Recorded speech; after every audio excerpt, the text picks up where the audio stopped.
you mentioned before, or in a previous post, I believe, new not being better.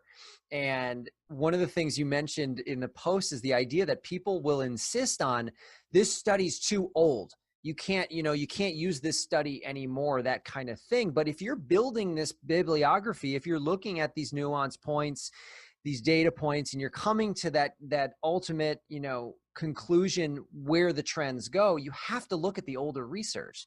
Where did it come from the idea of like, if it's older than a few years, it's not worth it?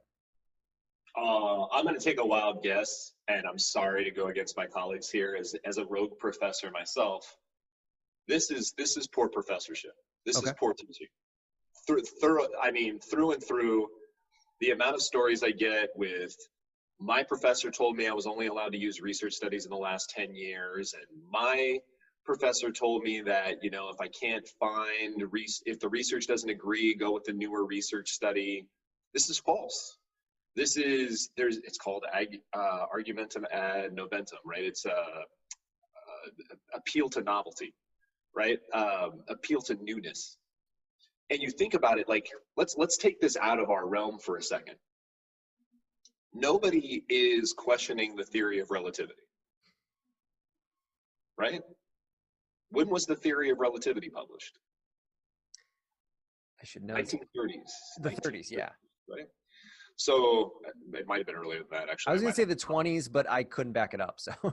Yeah, I might have a couple dates. I have a few dates going around in my head, but with that being said, look back up, when Einstein published that paper, nobody's arguing with that. Now, if you published a paper on relativistic physics, right now, are you more accurate than Einstein was?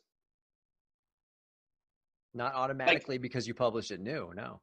Exactly, right? So this whole idea that new is just better, it doesn't make any sense. We could also go to things like the sliding filament theory. We could also go to things like the synaptic model of the nervous system. These things happened in the early part, like before 1950. Nobody's going, well, I can publish right now on my blog, right? And I'm more right because I just published it right now. Right. Let's take this another step. Let's bust this myth up again. Okay, so the last 10 years. This is the common one. Well, if the research hasn't happened in the last 5 years or 10 years, what happened 10 years ago that so fundamentally changed research methods that all previous research was left just going, oh, we're idiots? Yeah. You tell me what happened. Like, this is an argument I've gotten in before. Like, what happened in 2010 that just cut off everything before it? Yeah. Well, right? And then it's a sliding scale too. So like next year, does that mean anything before 2011? And then the year after that is 2012. It's like, that's a sliding scale. You're basically just taking this section of time and you're just moving it over.